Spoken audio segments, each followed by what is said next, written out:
But at the end of the day, I'm really a human being, a part of this natural world who has responsibilities, just like trees have responsibilities and the ocean has responsibilities, human species has responsibilities.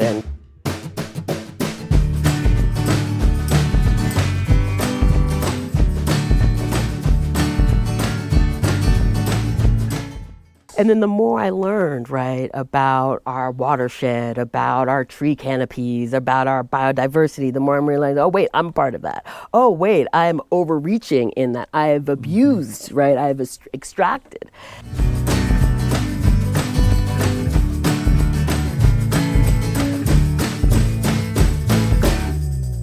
But if we can align our efforts to not just think about humans, but everything that is needed for humans to thrive, right? That's where we win.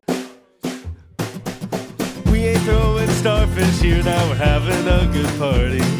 Talking about structural change.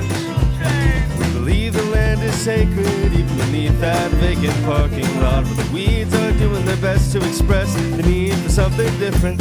Gonna make some space for you and me to live here all together. Gonna make it safe and fun for kids to get around the town.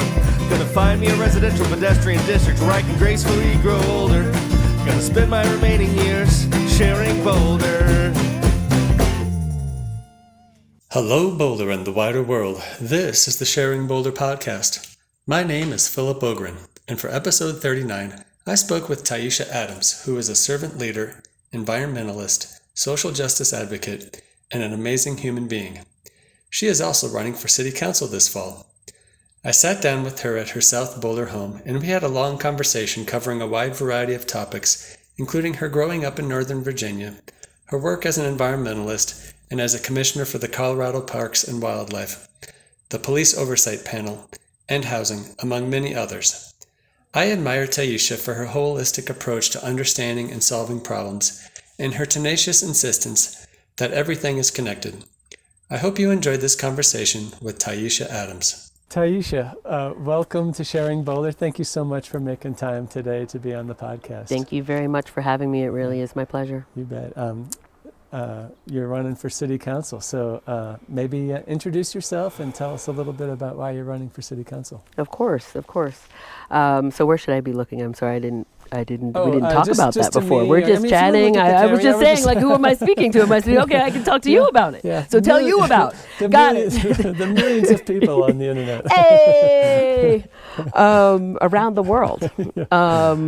So my name is Taishya Adams. I use she, her pronouns.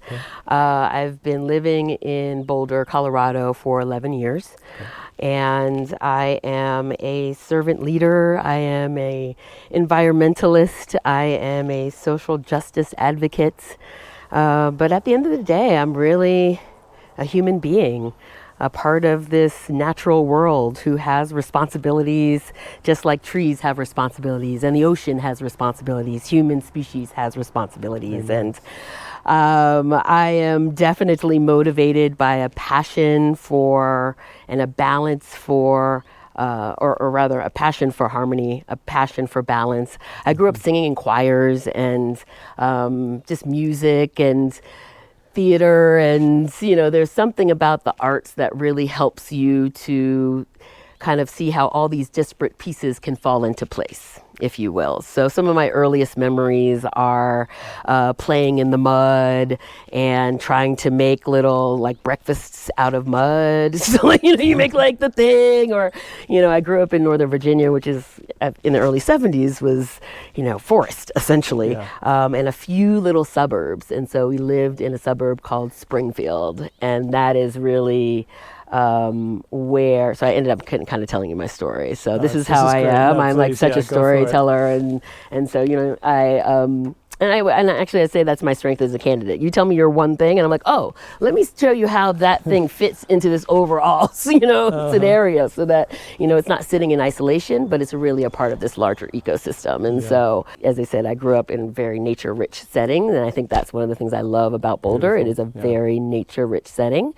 Similar to there, I'm very mindful about that balance between humans and our stuff, our houses and our buildings and our and our parking lots and our roads and our bike lanes. And is Springfield within the orbit of Washington D.C.? Or is it kind of? It is. Yeah. It is. Is it close to Chantilly by chance? It is closer in to D.C. So it's about 30 minutes in D.C. Okay. Yeah. Okay. And so again, I had that balance. I had the opportunity to go to a city and have, the Smithsonian's and but where I was living was very, racially and ethically, not diverse. So, but Washington D.C. was. So you had, it was a really nice balance there. And I think here the balance between Boulder and Denver, right? You have this Virginia. Yeah, Virginia. Is it a primarily white community at the time? Yeah, okay. Now it is like a very racially and ethically diverse community. It is inspiring too, right? I think of Boulder and, the time I got here 11 years ago, I'd see a black person like once a week. Yeah. Now I see when I go out like every day, right? And there is something very important about being seen. Yeah. I think of the film that Katrina Miller put together, her and others, called This Is Not Who We Are. And it came out a few years ago, really. I think they had already actually been working on it, on something like the idea of Black in Boulder. And then the incident with Zaid happened, and that really sparked, again, going back to cycles, this resurgence around public safety, around accountability, around making sure that the systems that we have in place are meeting the needs of everybody, right? And so that was really something that kind of sparked up a thing. You kind of really know how the rubber hits the road on this because you've been part of the police oversight panel, right? I have. And that's really, I had been very active at the national and the state level around education and environmental issues. But when that incident had happened, and even on social justice issues in other places, but when that had happened and I'd seen, oh wait, something's happened in my backyard, and similarly, right? Yeah. Injustice anywhere, and if it's in my backyard, that's that's as important as any other place. Yeah. And it really inspired me to be on that inaugural Boulder Police Oversight panel with some incredible community members, and I believe it is the most racially and ethically diverse kind of panel that. Compared to our Boulder, of the advisory boards, of the advisors and the boards and commissions that the city of Boulder has. So again, I think people see it as, this public safety, and it is, but it's also innovative for Boulder from the perspective of having a advisory entity that is more representative of the community. Nice. Right, that's being served, right? And I think that's something else. When I think of, to your earlier question of why I'm interested in running, sorry, I did not forget about it. But again, I think having a better understanding of who I am, I hope it's easier to see why I would want to be able to do this. Yeah. It's not that incident, right? I've been doing social justice ever since I came out of my mother's womb, right? As soon as I found out in that town that I lived in, the city, we were one of few black families there, and so it was very evident from a very early age that I was an other in at least one way, right? And so, it started to build that cultural competence that I think is really, really important for all of us to have in order to be able to better relate to each other, right? If I not only see you as a white person, but I can also see you as German and who is English, who has this, and, is multilingual, who is a father, who is then I can relate more easily than you have this one policy position and I have this other policy position, right? Yeah. We're more intertwined than that. This is something you've talked about a lot, is just building relationship with your approach to the community and, voters, but also I assume every single thing. Yeah. And it goes back to what I've said of patting the mud, making the mud cakes or whatever, right? It's that being on Colorado Parks and Wildlife healed that relationship in ways that were necessary, right? Going back to when I first moved here and I saw those flat irons, I thought, I can't wait to climb on those and run up those, and oh my gosh, I'm gonna have so much fun. We're gonna bike around them. We're gonna, right? This is mine. Like, oh my gosh. And then the more I learned, right, about our watershed, about our tree canopies, about our biodiversity, the more I'm realizing, oh, wait, I'm a part of that. Oh, wait, I'm overreaching in that. I have abused, right? I have extracted.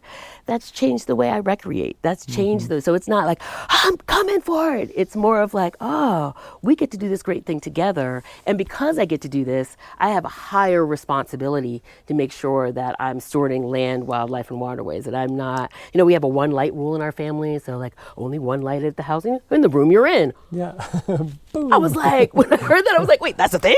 Right? But of course that's a thing. Yeah. But it's not a thing here because it was abundant. No, we just need to be responsible and respectable. I think this theme of how we recreate in the environment is not something that's come up on the podcast before, but it's something I think about a lot, because it's like we kind of design our lives around our four-wheeled SUVs so that we can go up into the mountains on weekends, and I've talked to so many people who are like, oh yeah, we could have one less car, but we need our mountain weekend car. And there's an aspect of that which is like, yeah, I appreciate that you want to go spend time in the mountains, but there's this extractive aspect of paving the wide highways and burning the rubber and the gasoline to get up in there. And I don't know, I feel like we need kind of more holistic ways of thinking about being in nature than just being the weekend warriors in our SUVs. But well, no, and there's actually work being done at the state level around this, and I'm happy to say that I'm a part of it. So. Cool.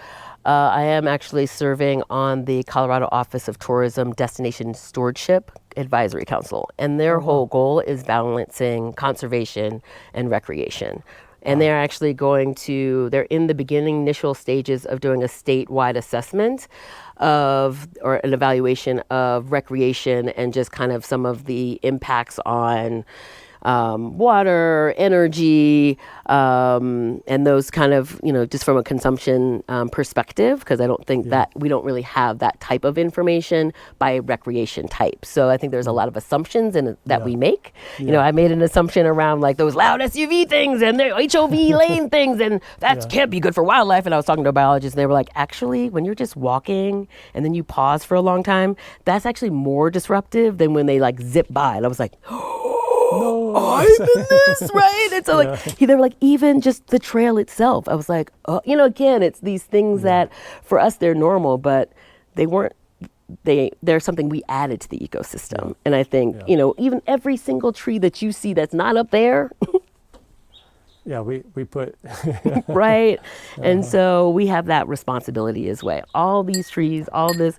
So that's when I talk about going back to the policy and what inspires me. I come from a family at first. I come from, my mom was the first to integrate the high school. My grandfather is one of the first folks to have a thriving engineering business in Northern Virginia at that time. And so I come from a family that's used to hearing no. I come from a family that's used to being told that, well, this is a system, you got to do what you got to do. And it's like, no, these systems aren't designed for what we need right now. I'm not going to argue with you about it. There's plenty of research that backs us up on what the need is to move forward. It's really the will. And I think that goes back to relationships. If I don't know you, it's easy for me to throw people on the bus or move them over or think I know better.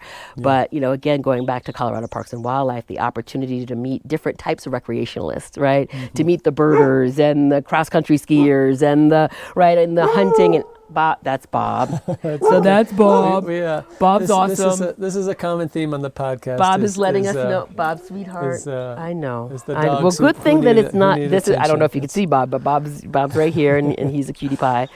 He just needs his butt scratched. Yeah. He's just letting us know there's something out there. And to that point, going back, we are in the urban wildlife interface, and I think that's another critical component for us to keep in mind. And so it's not about degrowth, and I don't want a big population here, but we do have a responsibility. We have bears in our yard, deer, coyotes, and we're happy and we don't have a fence. There's not a lot of, there's a need for more habitat as we are building more. And again, it's that balance. It's not one, it's habitat for all. habitat for wildlife, habitat for every species needs habitat, right? Watersheds need habitat. They're like everybody needs it. And so going back to the destination stewardship, we're excited to also bring these communities together to talk about it. This is also happening at the regional partnership level through the Department of Natural Resources. So again, in the governor's office, there's really efforts across the board, but it's the awareness and understanding. Like, you know, when I talk to people about it, they don't know. And I'm like, and it's not like they don't care. Yeah. There's a lot going on. How did you get involved? Can you remind me what the name of the organization you just talked about with the parks? Colorado Parks and Wildlife. Yeah, and then how did you get involved with this? It's a committee or it is a commission. A commission. Okay. No worries. I didn't know either when I did not know they existed at all. So let's just start there. And this goes back to relation and who you know. And even though I had been an outdoors person and all of these things, I had no idea who regulated our park system, our state park system. I had no idea who was in charge of managing wildlife and our natural resources. And but again, when Governor Polis came on, you know, he was really looking to make sure that our boards and commissions were more representative of the communities being served. Yes. I was appointed as the first African American to serve on the Colorado Parks and Wildlife Commission, which had been in operation for 122 years, that agency.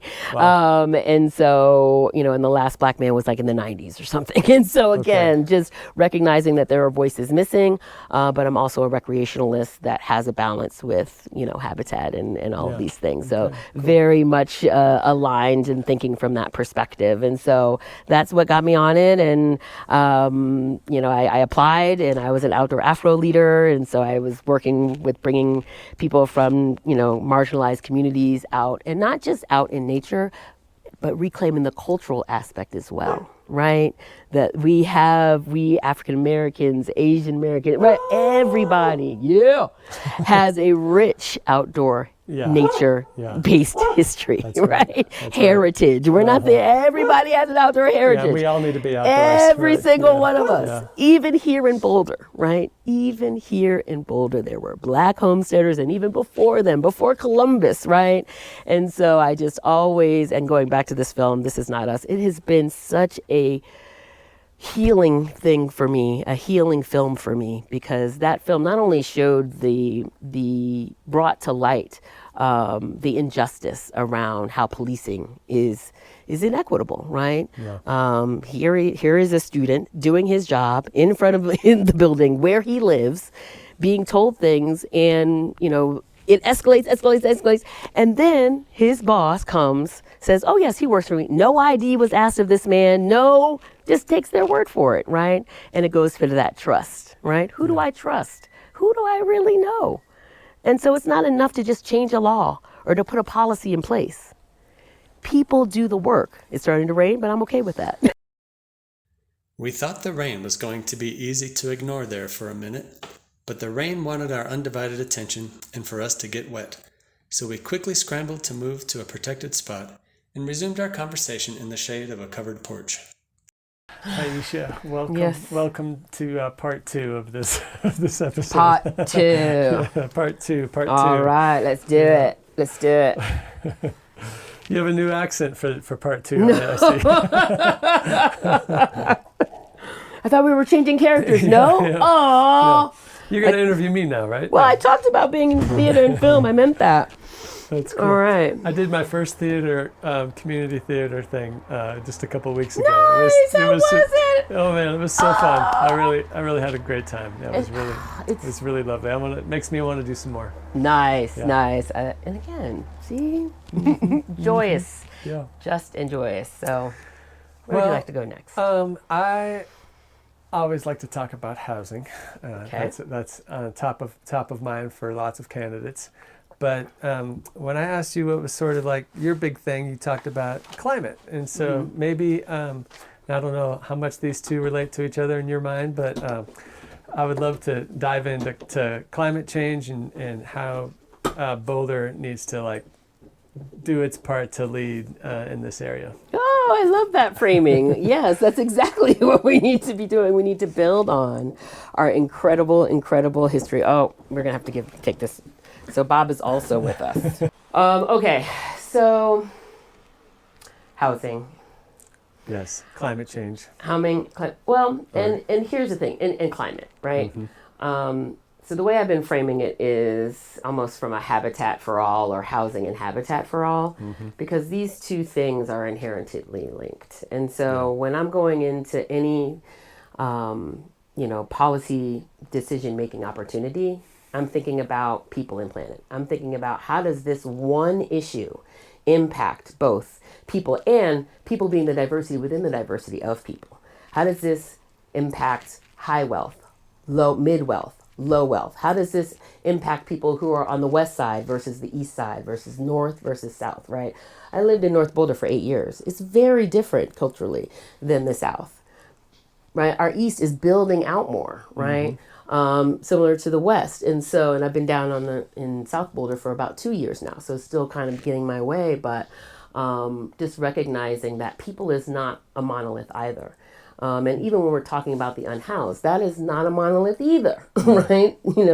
And so again, I just want to offer, when I'm talking about people, I'm talking about all people.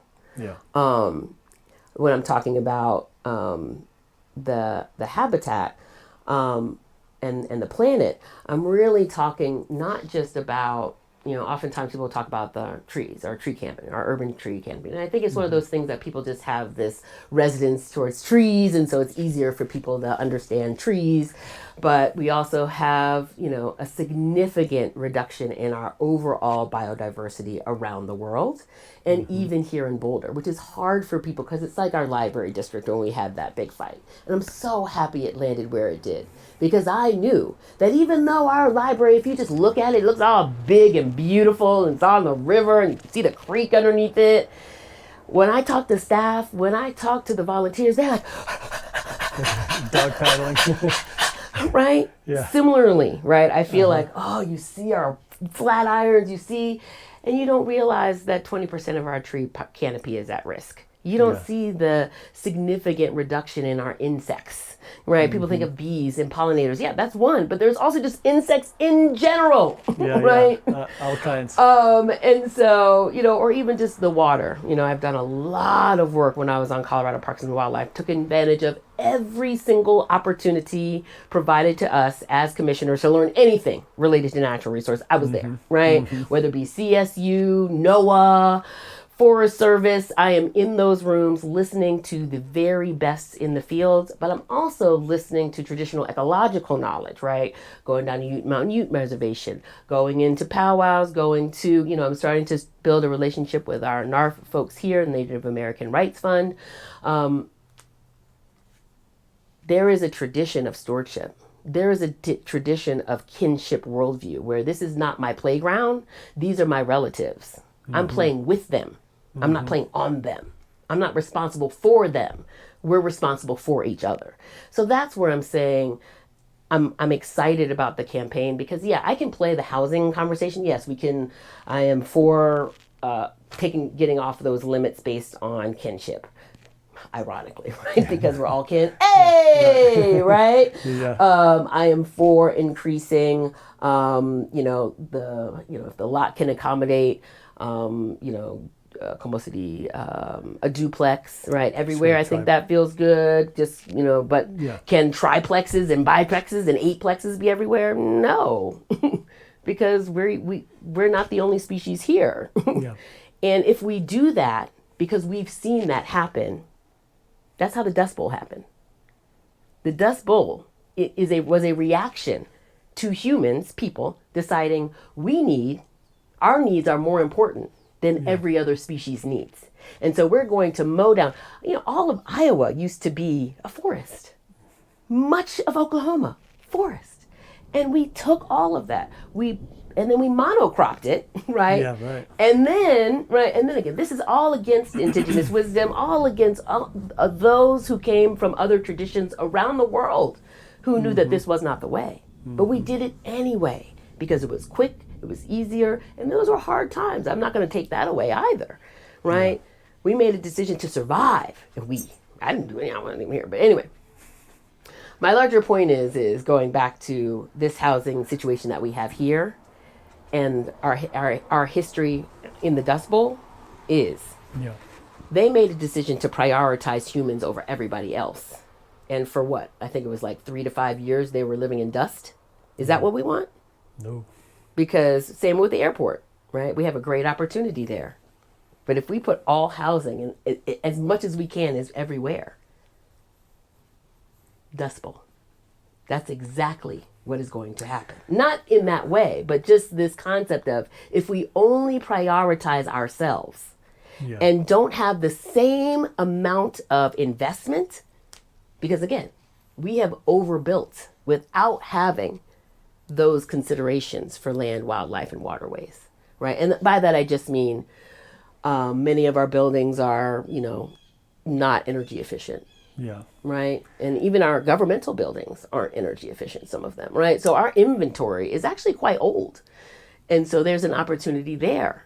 But this is where I get excited about Boulder. This is why I chose to live here.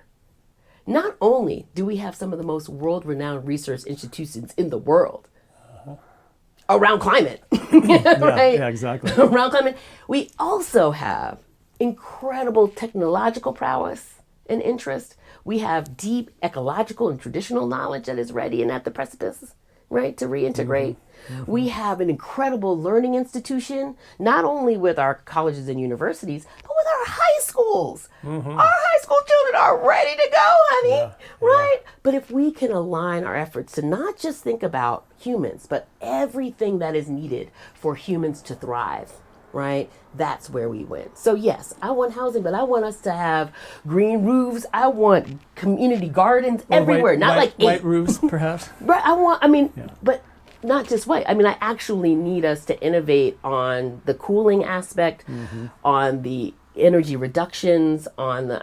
It's not just I think of the housing that is over in between, off of Foothills, up north. There's that housing community that's right there over by the highway. Sorry, you're not familiar. It's fine. Well, I am, but I can't remember what it's called, unfortunately. The junction, Boulder Junction. Yes. Oh, okay, Boulder Junction. But it's like the eastern side, not where they're starting to build out more and finishing that latter part there. But anyway, my larger point is when I look over there, I'm just like, wow. Like, I love that there was such, consideration into the fact that it needed to happen, that the quality of the, community center and all I just appreciated a lot of the infrastructure and considerations. And, I'm always thinking about how can we innovate to make this a more green building. How green was the construction process? I don't know. There's also another aspect. I feel like we have a responsibility there. I also feel like, equally importantly, if we're going to build new housing, I want it to be really community rich and not just, people. It needs to have organic community that where there's some street life and people get to know each other, because that's how you build resilience and build social connections. Well, this is why I was talking about the gardens, right? Again, I feel like this is a really rich opportunity to, and we have a history of that, right? There's other parts of Boulder where there is this very rich community garden traditions that are all around. Yeah. So why can't we replicate that when we're building new things, right? Yeah, totally. And so, I was even at a CU Boulder, sometimes their professors will talk about their research. So I went to one of those, and one of the professors was talking about she's doing these studies on concrete and innovating on just concrete, because apparently it's porous and it could be more eco-friendly if we and I was like, building materials we can right. And I'm just thinking how can we innovate and pilot different components and different resilient cities, resilient infrastructures. That's what I was saying about Boulder, is that we have such a diverse set of intellect in so many different things, and it could be academic, traditional ecologic, lived experience, but combining this knowledge to address these issues and bring housing back into that larger conversation that we need to be having. Quite frankly, it's a privilege for us to even be able to only focus on housing, right? It's a privilege we won't have for very much longer. We already, just from this porch, I saw a fire, the Marshall Fire down there. And then we couldn't see from this window, but if you go from that window back there, the NCAR, right? And so, and that was in December. Yeah. Right. So I'm not going to just build housing everywhere, right? Because, right. And so again, I think that it really is a question of one, how do we get more density in the house in the areas that we already have without compromising the wildlife corridor, Yeah. right? Yeah. That's really the balance component there that Well, I'm interested I think in. the occupancy is That's going to be huge, and that's a low hanging fruit. That's a low hanging fruit, yeah. Because like there's actually a lot of vacant space inside our very large houses, right? Like a lot of people live, one or two people in a large house with lots of empty bedrooms.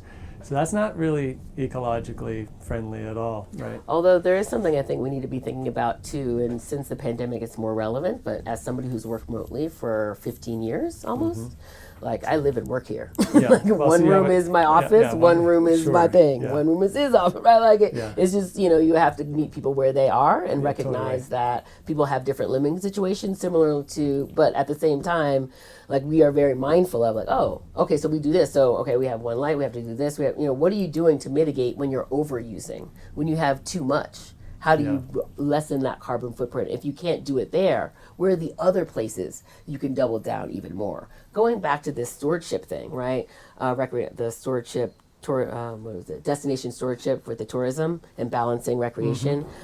People will now have this like, if you get your airline ticket, you can do a offset. Sure, yeah, like a carbon offset. Yeah. Look at this. Yeah. Quote unquote. That's, you know what I mean? It's a thing that we made up as humans to, and although, again, there is some science to back that, I don't think the science is as rich as how much we're relying on this carbon offset as a concept. It's not, the research base is not as strong as how much we are using this as a solution. And so therefore we're really thinking differently. Again, that team is thinking differently about how do we, because this is a huge tourist destination from around the world. And we want that to happen.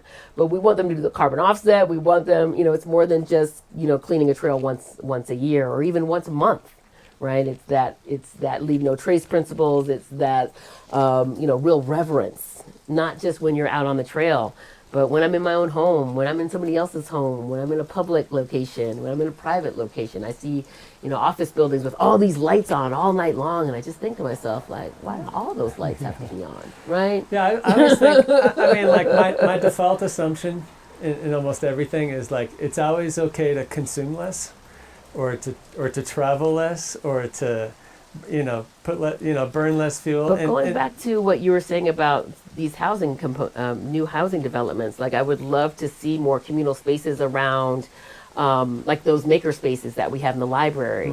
So around the lawnmower and the, a lot of our appliances. Do we all need our own lawnmower? I mean, just so many, and more circular too, like more repair, more. Again, these are things that are going to make us climate resilient. Our capacity and our business is resilient too. We have an opportunity here to. It's not just about transforming the law so more housing is here. It's about transforming how we live our lives, how we relate to each other. I lost my car, Biggie Smalls. You lost my car was named Biggie Smalls, and she was a Subaru Outback. I got her before I moved here. Okay. But when I told people I was moving to Colorado, I was living in Washington D.C. at the time. They were like, "Oh, you got a Subaru? Of course you got a Subaru," and I loved him. But I fought The Rock, and The Rock won on I-70 a couple of months ago when the snow melts was happening, and those rocks started getting into the highway, and I missed it. And I didn't miss it. I hit it right on the tire, and it just clanked underneath it. But I've been really thinking, as I said, we got the one light rule. How am I going to reduce my carbon footprint? What are the privileges that I have that make that easier for me to do that? That makes me in a position where I can live up to the responsibilities and obligations that I have for those privileges. So I work remotely. So that I fly a lot for work. Well, there's a bus. It's right there. I can go to the airport. But I also have meetings in Commerce City, right? That's a 2 hour and 40 minutes each way. On a bus.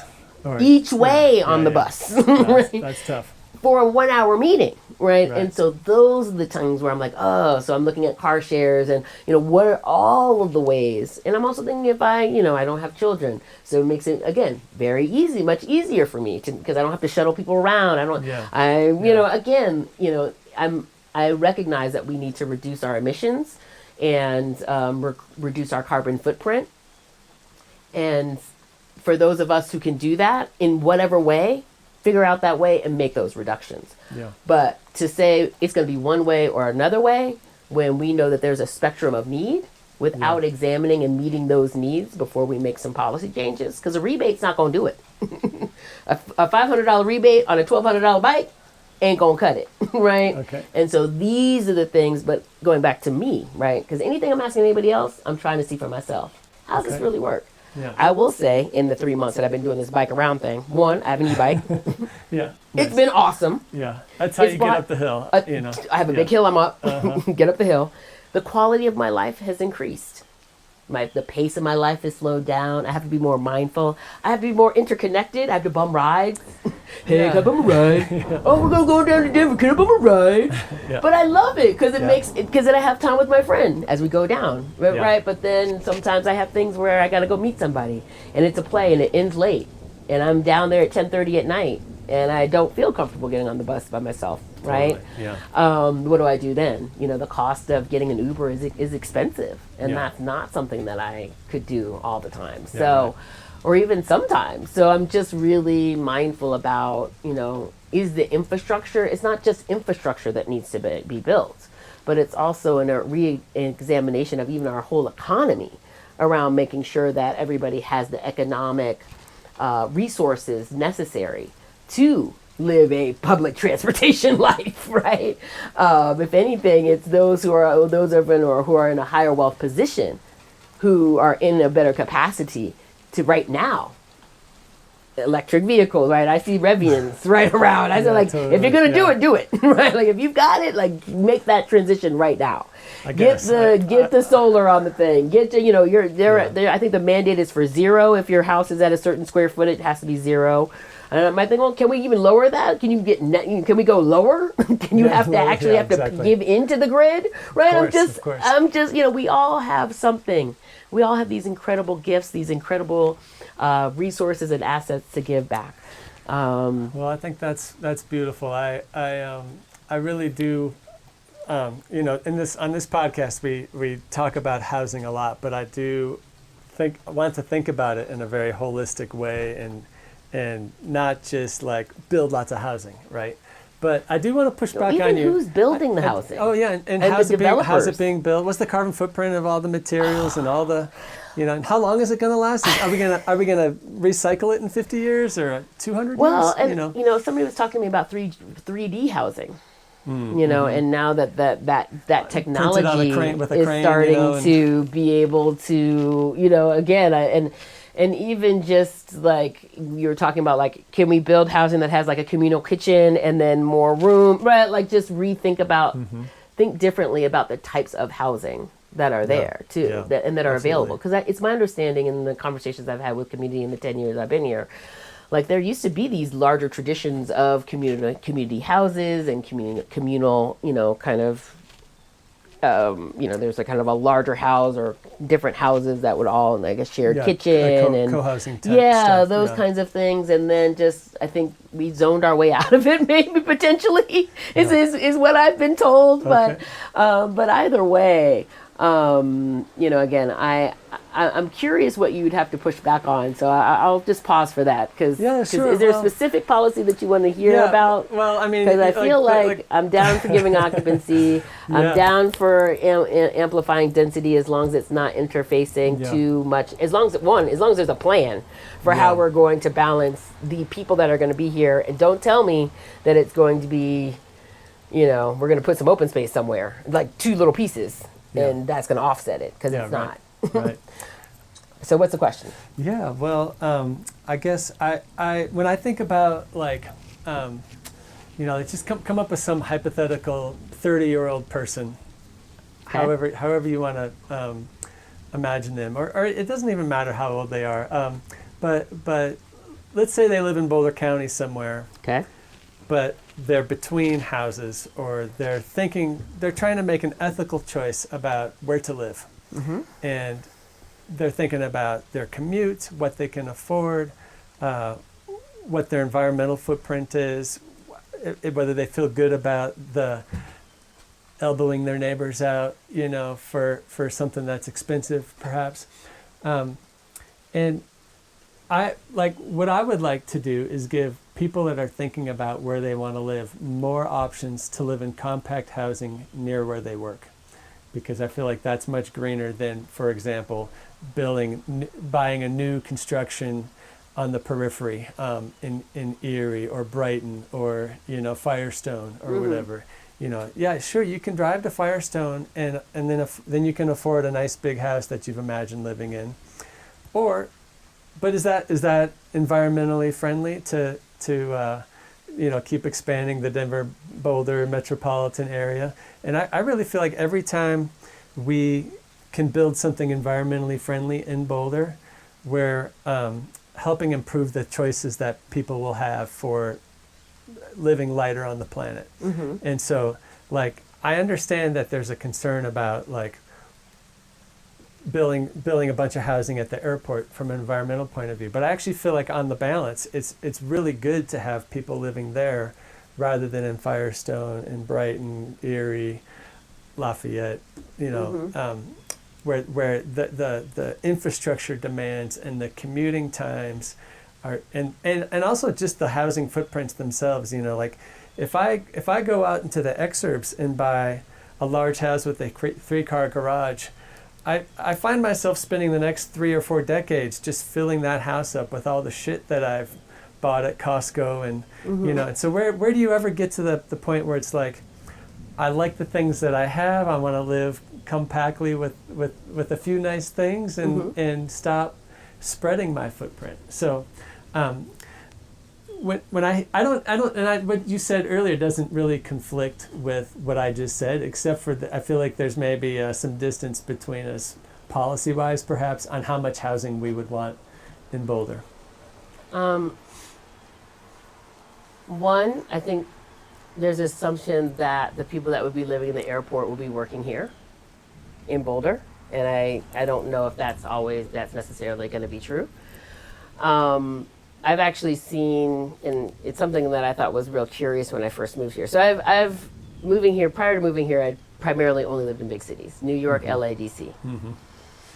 I lived in kind of suburbs in Virginia when I was younger, and I've had some times in more rural settings, but in shorter capacities. Largest is, actually this is the longest I've ever lived anywhere, so 10 years in Boulder, or 11.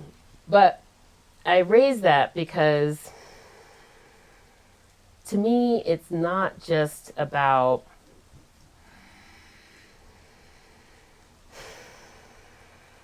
and this goes back to having a mono view of anything. Yeah.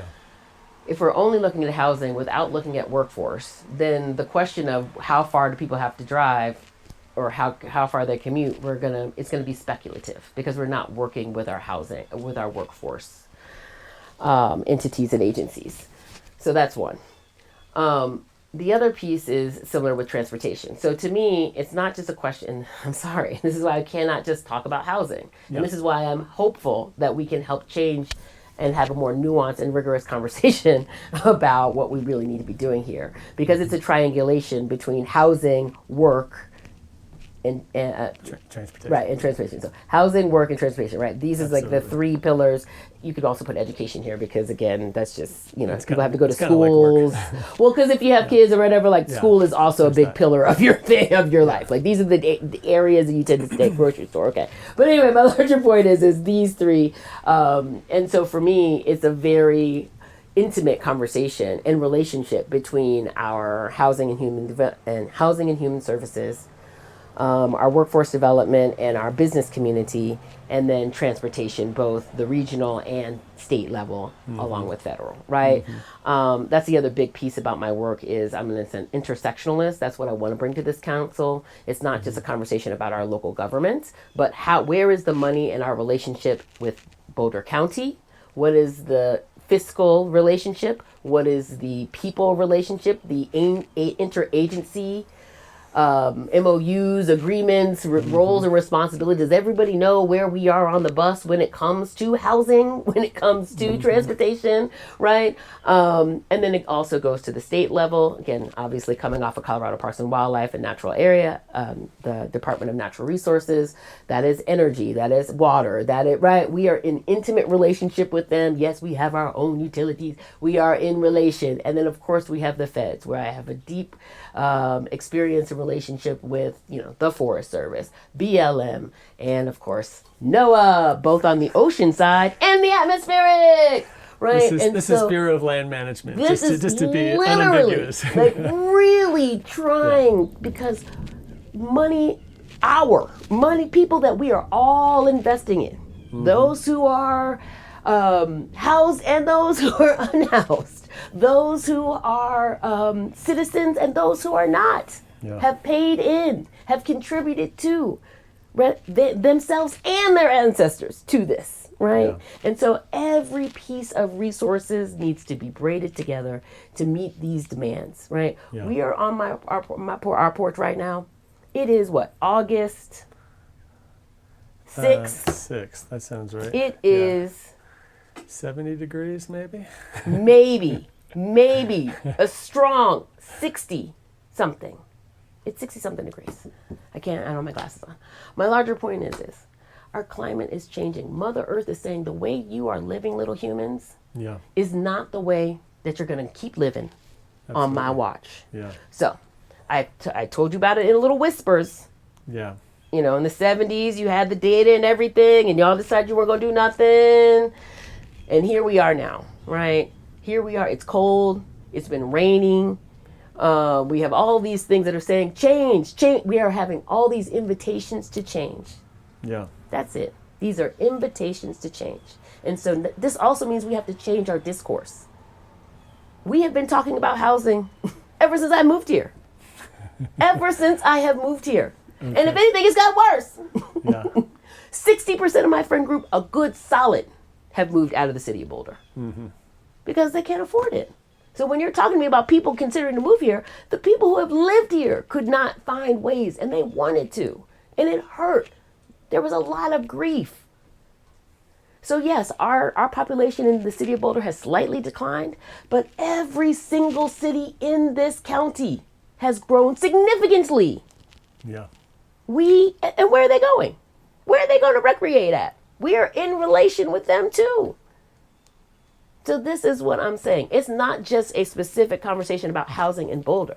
It is a conversation about housing.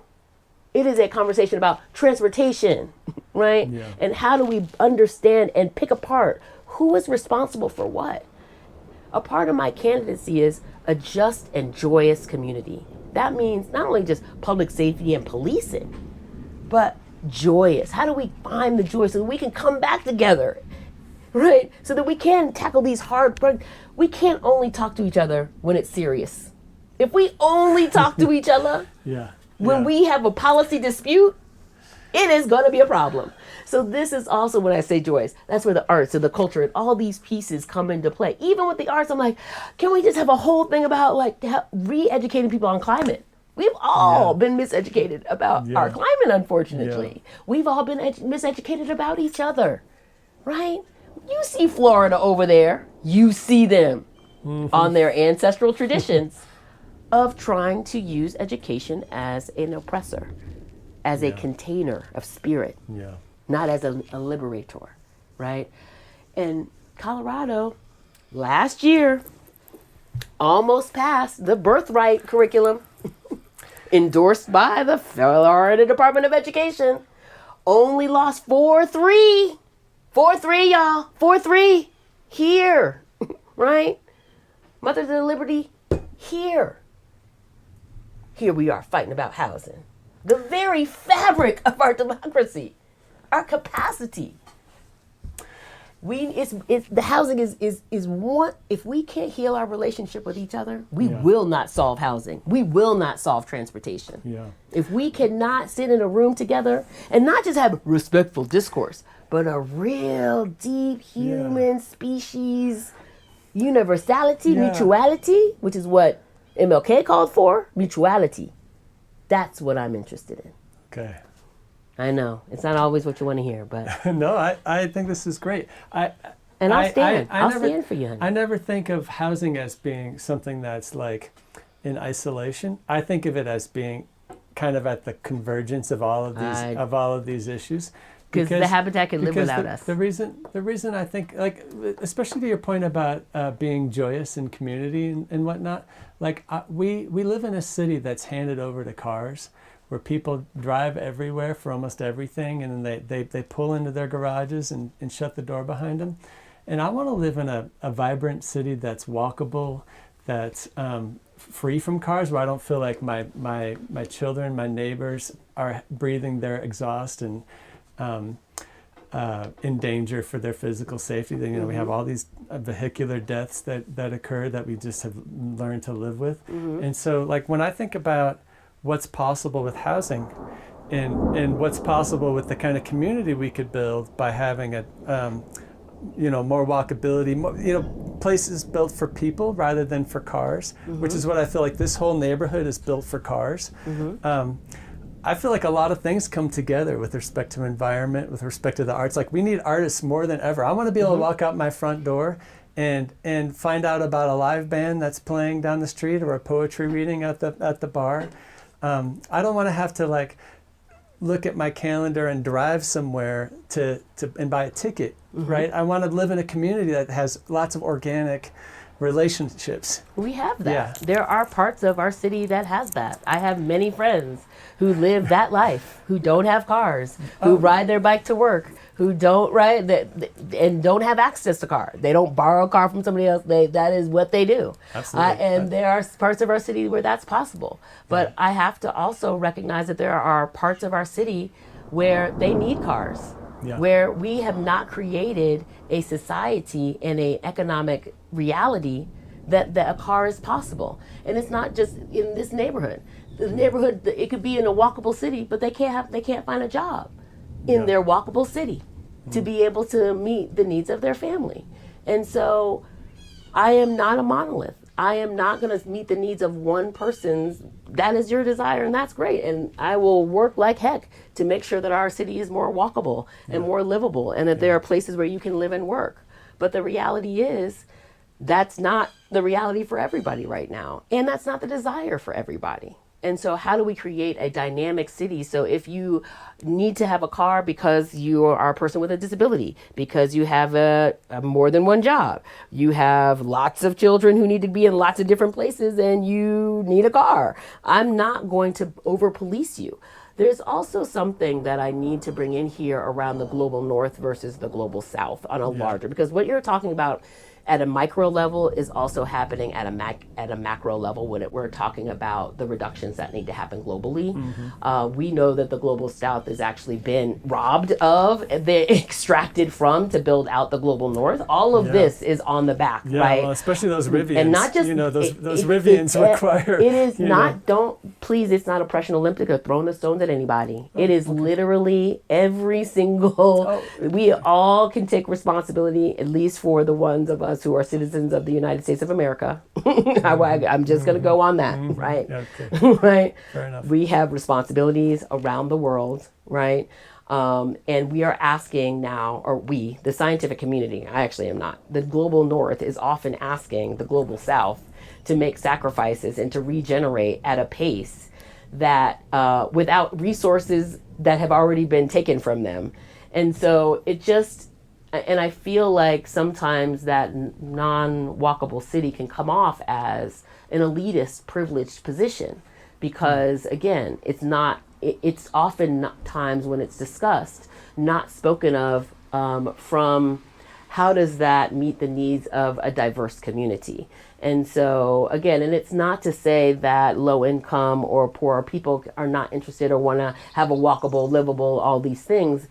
It is the question of, if that is the case, do we have both the infrastructure and the resources to meet the needs of everybody to be able to do that? And again, going back to the people with disabilities, is that possible? Is that the best for them?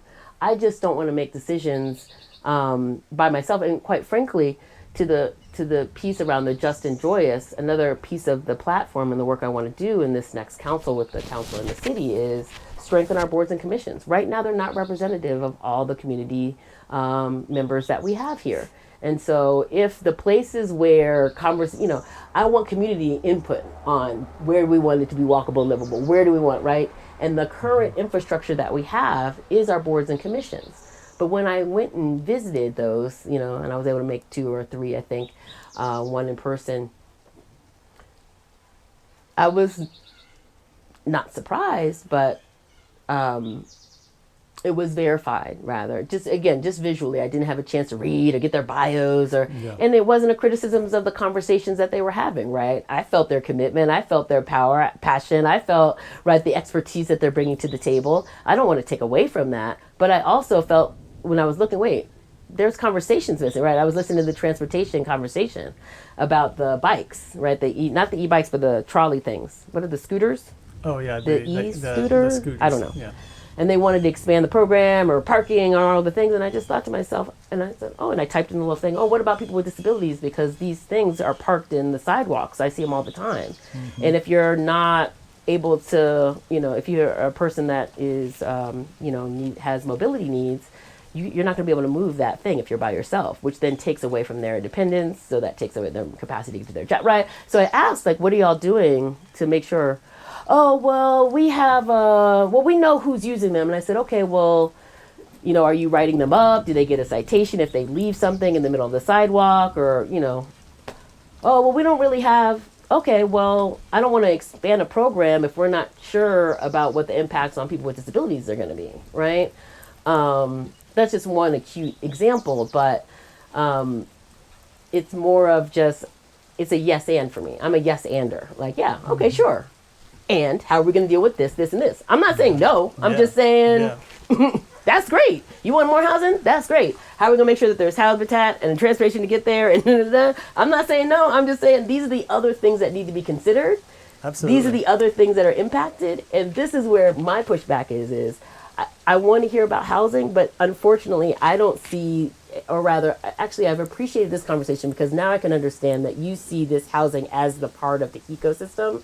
But to me, I didn't see it that way. So that helps me to see how you see the ecosystem and that you are a part of that ecosystem. It's just like we're on different stars of it. And so kind of how do I, both understand and translate it into so that it can meet that piece. So I'm still working on it, but I don't feel like you only think housing is the most important thing.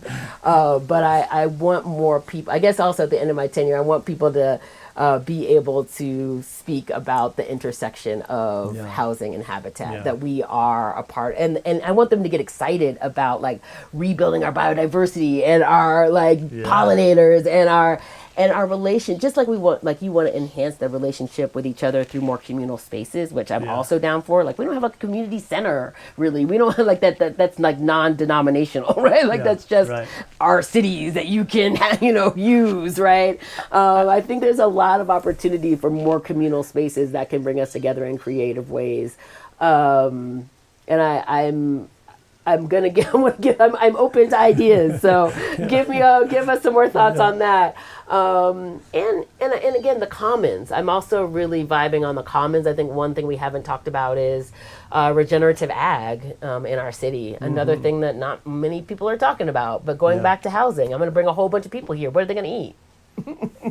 Are we going to ship it in? How do you think this food gets here? Most of our things that we grow here gets exported.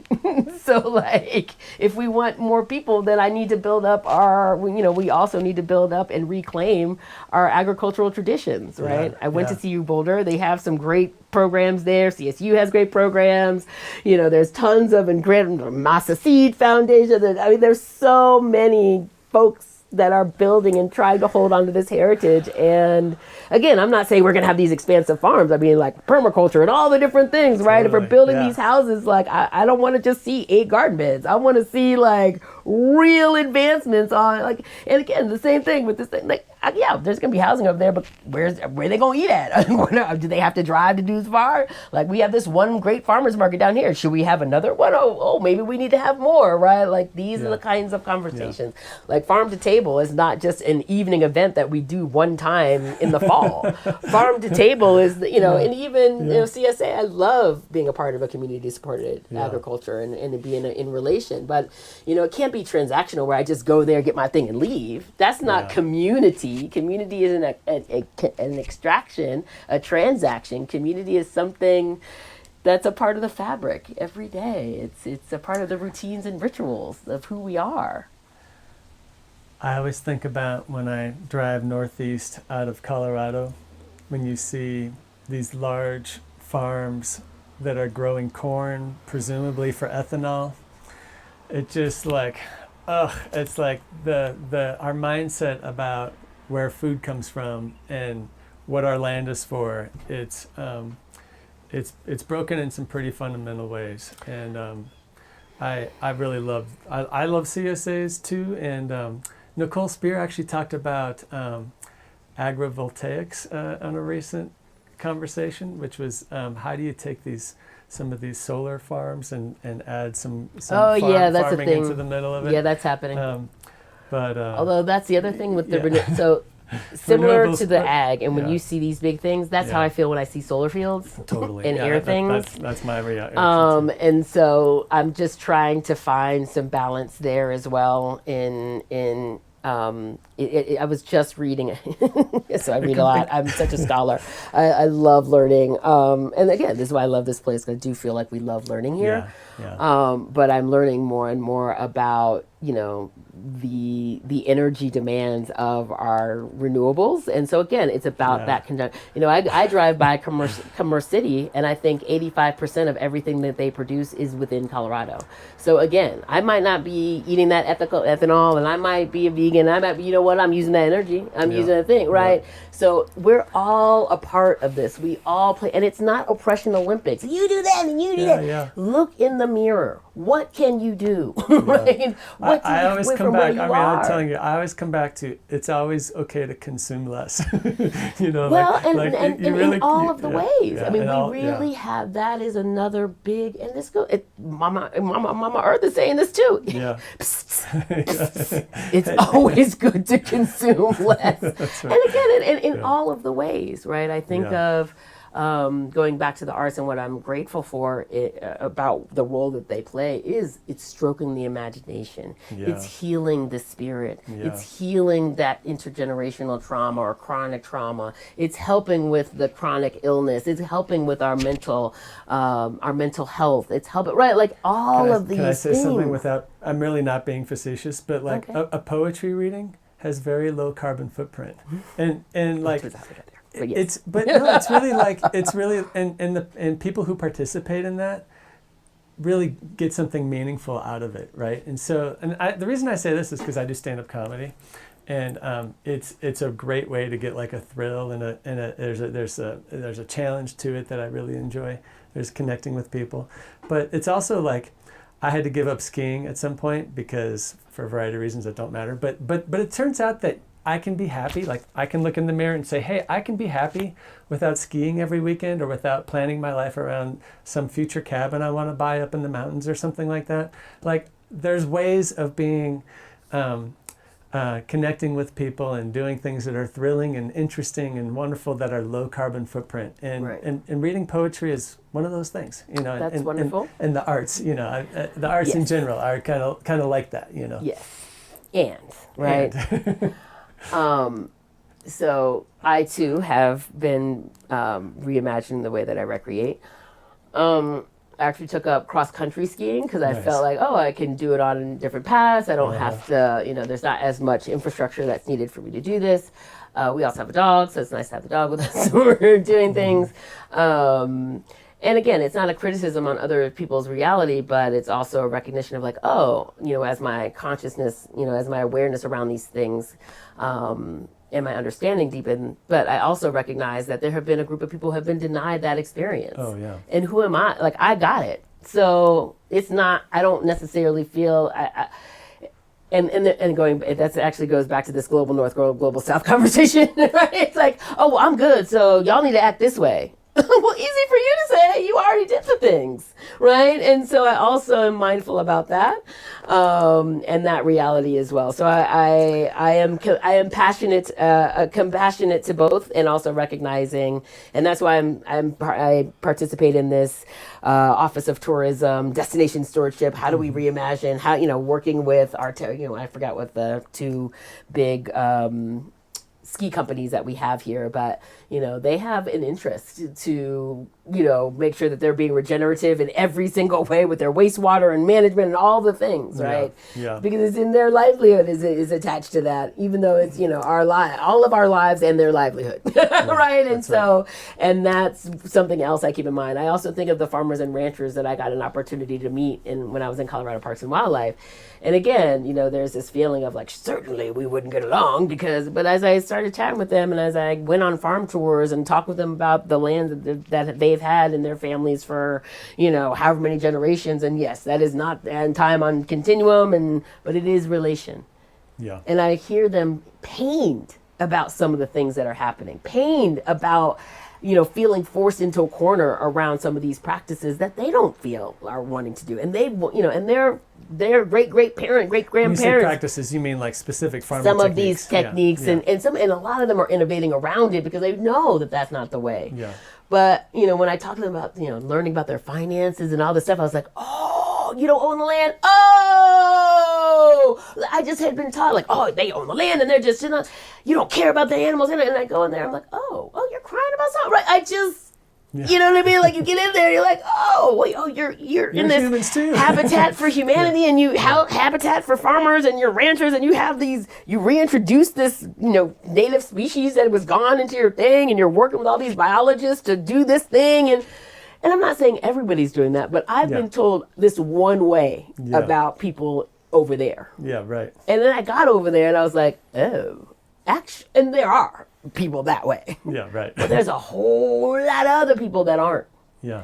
And there was and similarly when they got to know me, they were like, oh, wait, city girl. And I'm like, wait, or Boulder girl. Yeah. Right. Yeah. This whole wolf thing just went down. So when I go to Meeker somewhere and tell some people I'm in Colorado Parks and Wildlife, they're like, and I live in Boulder, they're like, oh. But I'm like, hey, I love wildlife too. I care about what's going on. You know what I mean? Like, yeah, of course. Don't judge just off of one data point. Yeah. One data point is not enough to make a decision, right? One data point ain't gonna get you a trajectory. Nope. You need at least 3 to get a trajectory, right? And if I'm the first, right? And so just how do we create those spaces, though, in all seriousness? How do we create those spaces where that interconnectedness can go? Because that's another thing. When we do all this housing, where the water gonna come from? Yeah, we got senior water rights, but where does it come from? It does not come from Boulder. It comes from the Continental Divide. Yeah. It passes other communities that need water for their residents to get to us. Because we happened to have been established before them. We had the privilege, like I read A Ditch in Time. I mentioned that before. I don't know if you had a chance to read it. I mean, it's A Ditch in Time? A Ditch in Time. It's the story of Denver water. So you just get the water infrastructure in Boulder, in all of Colorado. And so Cheeseman and, all of these places like the tunnels and all the names, they're water people, right? Mm-hmm. That's what I ascertained when I started reading up on these kinds of things. And it's dirty. And it's messy, and they did steal it. I mean, it's just like we stole this. Like we, actually, my ancestors helped to pay for this land. It's not something I can be proud of. The Louisiana Purchase. That doesn't make me. That doesn't instill that instills me with both responsibilities and obligations to our indigenous, right? Because I have the opportunity to live here and thrive. And all of the things. This stewardship that they did, this is, I'm a guest in that way. Yeah. But I also have obligations and responsibilities to my ancestors whose labor were used for this land. So even though you may not see us here, we're all over here. Yeah. Because without us, there is none of this. Without enslavement, there is no Colorado. because we would not have had the money to buy the Louisiana Purchase. And the only reason the Louisiana Purchase was happening, the only reason France wanted to sell this very valuable land is because they were in a fight with the Haitians for the Haitian Revolution. And they needed money. And so they had to sell this land. Ouch. And so, as a African American, I have obligations to my ancestors whose slave labor were used to buy this land.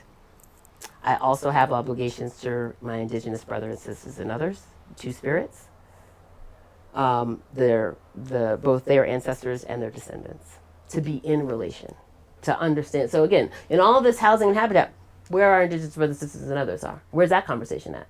Do they get housing? Are they a part of this housing conversation? I haven't heard anybody talk to me about how they are engaging with Ute, Arapaho, Cheyenne, Shoshone in this housing conversation. And I'm not saying it's a criticism. I'm just saying we're only thinking about ourselves. And this mentality will not get us there. And when I just say ourselves, I mean our community and what we think our community is. Yeah. To me, our community is every being on this planet. And I know that sounds grandiose, but I've spent the last 49 years getting to know as many different ethnicities, languages, races, places, people, putting myself in as many different divergent places so that I can know what it's like to be the other, so that I can get a better understanding of why people make the choices that they make. Like, once I understood that people were being isolated on purpose through our housing policy, our work policies, right? That's actually where my mind was going. Then I see it. It gets very easy. Then I'm not mad at any one person. The current structures of our housing are so exclusionary and so othering.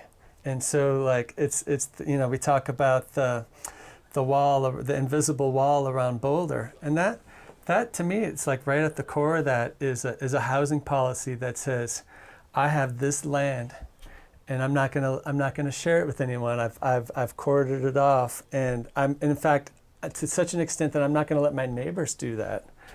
And so these are policies that go back, many decades that were kind of very intentionally and exclusionary. And so the same is for Waller policy, though. This is what I'm trying to explain to you is the same exclusions that you see here and feel are the same exclusions that you benefit from when it comes to water, when it comes to electricity, right? And so if we're saying that about housing, then we also need to, in the same breath, talk about water and our responsibility as having senior water rights. That means we have communities here that have poor water quality because of those same rules. Yeah. So I agree. Let's unpack those rules, but it needs to be in tandem with the water policy, with our habitat and our wildlife policies, right? It can't be in isolation. And so that's where I'm asking our fellow Boulderites, right? Our voters, hey, if you vote for me, a vote for me is a vote of saying, hey, right? Where's the intersect? How does this issue connect with these other issues that are critical for that issue to succeed? Yeah. Housing will not succeed in isolation. It must be in tandem with workforce and transportation, right? Definitely. Coupled with governance, right? So who is making what decision where, right? And I don't even call it governance because people don't even feel like they're policymakers. And I'm like, do you have rules in your house? Do you have rules for yourself? Yeah. Then you are a policymaker. The fact that we have had making people think that they don't understand policy or that they don't set policy or they can't understand policy, oppressor wins. If I get you to think you don't have power. Yeah. You have power over every single decision that we make in our lives. I mean, my favorite thing, the best thing that keeps my spirits up sometimes is the fact that we have made money a real thing. The fact that we have made money a real thing, disconnected from silver or gold or whatever, which is also a value judgment that we made. Totally. Other shit we made up. That inspires me. I get really geeked out. Because you're just saying because humans have this collective creative capacity. We can believe in each other Totally. over audacious things. Yeah. That's exciting. This paper means something. We literally made and now it's not even paper. Now it's a piece of plastic. Remember when credit cards came out? We were like, really? Yeah. We're just going to use a piece of plastic? Ones and zeros Now we have a somewhere. thing where you just tap it Yep. or you just send it up. I don't know, right? Yeah. But I just say that to say our human capacity to dream, to actually create something Yeah. out of literal nothing, Yeah. whether that be intangible or tangible, that gets me really exciting. Absolutely. But this excitement, this energy cannot be harnessed when we're having conversations that are not interconnected. Yeah. And so that's all I'm wanting is, perfect. hey, if we're going to talk about this, and we need to innovate on, not on the housing of the, like I said, the garbage, but like energetically, like how is their energy, like, and not just like their chakras, but like how's their, we can but like the incorporate that energy too, right? of the building, right? Like, is it, not just zero, but like less than, and how are we innovating? How are we working with NCAR and NOAA and UCAR and CU Boulder sitting right here? Innovating on every single level. Like, this is what we do. We've got a Boulder.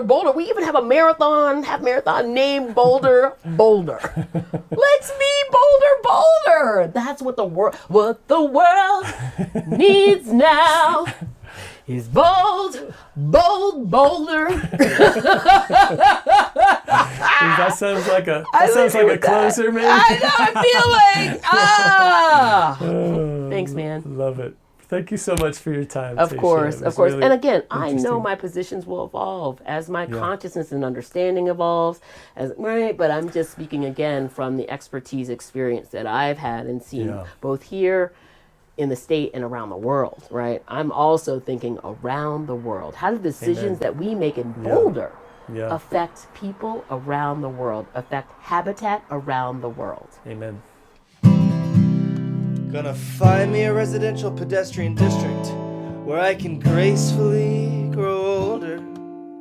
Gonna spend my remaining years sharing Boulder.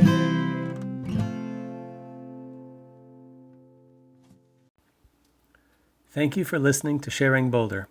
Please support the podcast by sharing it with your friends and neighbors. You can contact me at linktree.com/PhilipOgren, which you can find by DuckDuckGoing Linktree Philip Ogren, or by visiting sharingboulder.us, where you can also find show notes and previous episodes. This episode of Sharing Boulder was produced by Philip Ogren, and the music was created by Nathaniel Ogren and Sack Lunch. Keep sharing, Boulder.